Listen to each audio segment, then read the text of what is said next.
Magandang umaga mga bossing. Alright, mag-share ulit tayo ngayon ng mga moves tirada sa larong dama. Okay, ang i-share natin ay ang 313 second move mga bossing. Depensa tayo. Okay? 115 or 116 pwede naman. Basta tayo ay 313 nagre-real. Yan. Okay, i-share ko to ngayon. Baka hindi pa alam ng iba pero sa alam na ito manood na lang kayo, then mag-comment kayo, pwede nyong dagdagan, no? Okay, dito tayo ngayon. Ang topic natin ay yung sumusulong dito. Yan, nakita nyo na ba ang ganong atake? May nakalaro na ba kayong ganyan? Okay, ang ide-depensa lang natin dyan ay dito tayo. Yan, poporma yan dito kasi naka-real Yan, papasukin mo dito ka sa 116. Okay, merong player na nagtatakip dyan, meron namang dito lang. Okay, ito ang ating talakayin. Pag A3 nya, kakain ka. Meron kasi nagpapaatras dito muna tayo sa kain abante. Okay, baka kasi hindi pa alam to ng iba, so malalaman nila ngayon. Pagkain nya, sulong ka dito. Okay, ngayon, ikaw naman ay susulong dito. Yung puti.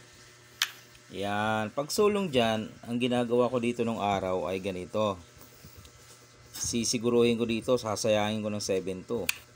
Siyempre, susuporta yan Suporta. Okay. Kain. Ngayon, ang gagawin ko dyan ay tatakutin ko. Poporma uli ako. Yan. Iniisip niya, gaganon uli ako. Yan, marami ako na biktima dito kasi dito siya nag-suporta. Ayan, pag dyan nag-suporta, dyan sumulong mga bossing, pasok na siya sa ating trap. Bakit? Kasi hindi mo naman isusulong to. Malamang sasaluhin niya lang yun Ang isusulong mo dyan ay ito. Yun ang sekreto. Baka hindi pa alam ng ilan. Yan. Yan ang sekretong tira mga boss.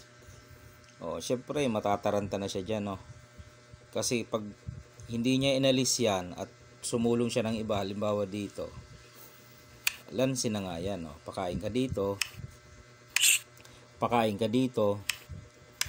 inadong ka na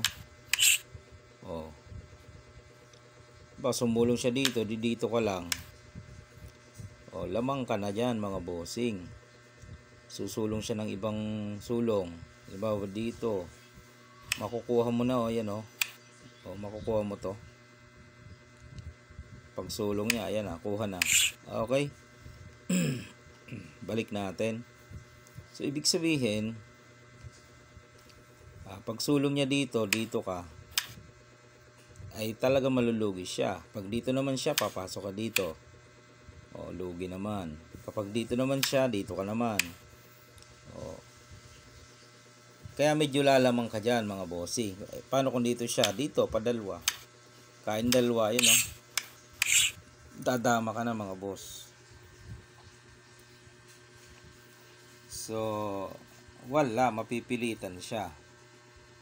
Malamang dito siya, yun nga, lamang ka na dyan Papasok ka dito.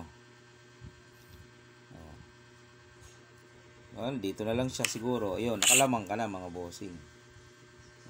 Lamang ka na dyan. Kaya yung sinasabi ko. Ngayon, ang suporta niya doon dapat, para hindi siya ma-trap, ay ito. Yun dapat ang support niya doon. Para kung gumanong ka man, di walang walang trap. Okay? Doon dapat. Di draw, siguruhin mo, sasaluhin niya. Yan. Tapos siguruhin mo ulit.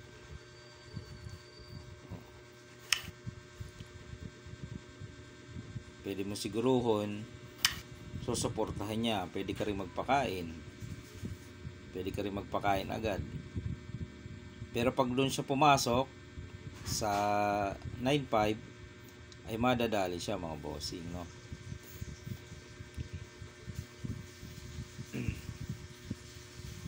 Pwede ka magpakain dito eh. Yan. Saan siya dyan? Saan kaya susulong? Kung siya ay mag 9.5, di dito ka.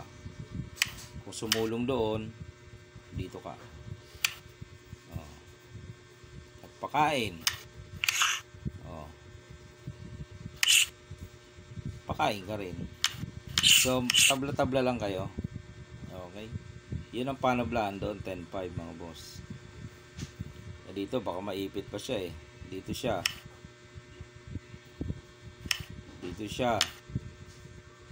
Makakatakas na. Dito siya. Ayun na, malayo na. Okay? Yun yung isa sa baka hindi pa alam.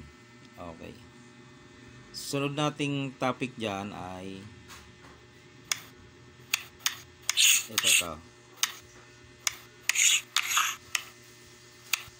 Yan, ito yung kanina eh.